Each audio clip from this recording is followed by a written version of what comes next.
근래 윤석열 변호인단이 헌법재판소나요? 형사재판에서 하는 주장들 보면요. 법을 잘 알지 못하는 일반인 분들이 봐도 조금 앞뒤가 맞지 않고 막무가내다 이런 거 느껴지지 않습니까? 근데 변호인단이 나름 검찰, 법원, 그리고 엘리트 변호사들 출신으로 구성되어 있는데 왜 저런 답답한 변호를 하고 있는 거지? 이런 생각은 해보셨나요? 그들이 정말로 무식해가지고 저런 식으로 변론을 하고 있다 생각하시면 여러분들이 너무 순진하게 생각하고 계신 겁니다. 그래서 오늘은 그들의 진짜 속내를 세 가지로 정리해서 제가 말씀드릴게요.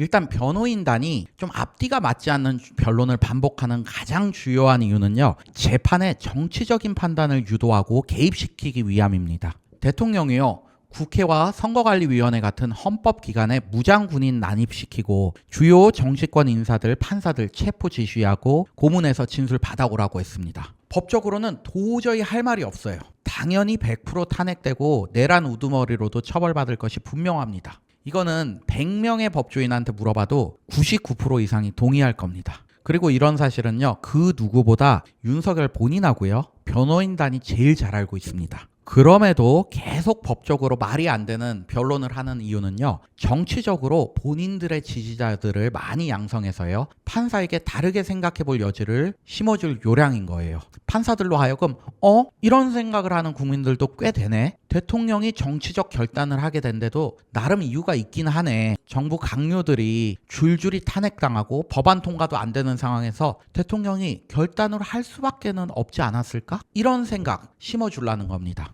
판사들이요. 윤석열을 지지하는 여론을 계속 접하게 돼요. 반복적으로요. 그리고 계엄의 필요성에 대해서 조금이라도 공감을 갖게 되면요. 내란 사건의 형량 판정에 온정주의적인 감정이 담겨서 감형이 가능할 수 있어요. 그래서 보수 지지자들 상대로 여론전을 계속 부추기면서 이 여론전이 무르익을 때까지 재판을 지연시키는 전략을 고의적으로 취하고 있는 겁니다. 근데 진짜 재밌는 건 뭐냐면요. 윤석열 대통령의 책임을 부인하고 있는 권성동이나 권영세, 나경원 이런 분들 있잖아요. 이분들은요. 윤석열이 너무나 큰 잘못을 저질러서 100% 탄핵되고 내란죄로 처벌받을 것이라는 사실을 누구보다 아주 잘 알고 있어요. 근데 겉으로는 완전 딴 세상 얘기를 하고 있는 겁니다. 이분들은요. 다른 사람이랑 달라요. 진짜로 아무것도 모르는 채로 탄핵 반대 집회에 나와가지고요.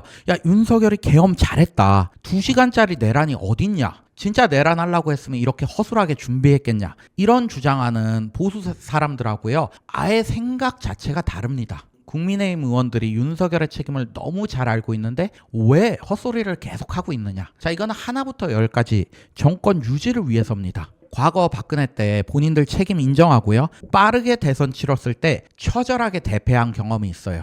그래서 이번에는 정반대의 전략을 펴는 겁니다. 본인들의 과오가 잊혀질 때까지 시간을 벌고 나름 지지층을 결집해서 선거에서 이겨보려고 일부러 뻔뻔한 주장을 반복하고 있는 거예요. 이번 대선에서 이런 뻔뻔 전략이 얼마나 먹혀들지 지켜보는 것도 꽤 재밌을 것 같습니다. 윤석열 대통령 변호인단이 답답한 변론을 하는 두 번째 이유. 이거는 변호사들 개인의 커리어에 대한 욕심 때문인 것 같아요. 이렇게 한번 표현해 볼게요. 세계적으로 널리 알려질 건물이 지어질 예정이에요. 우량한 건설사 입장에서는 저 건물 내가 한번 지어보고 싶다. 이런 욕심 가질 만하지 않을까요? 마찬가지로 변호사들한테는요. 내란 사건하고 탄핵 사건은요. 본인들이 평생 맡아볼 수 있는 가장 큰 형사사건, 헌법사건들입니다. 이거보다 더 큰 사건이 어디 있습니까? 뿐만 아니라 윤석열 대통령에 대해서는요. 앞으로 박정훈 대령 사건, 항명죄 사건이죠. 그리고 직권 남용하고요. 그리고 김건희 사건의 수사 무마 사건, 각종 비리 사건들에 대한 재판이 수없이 예정돼 있어요.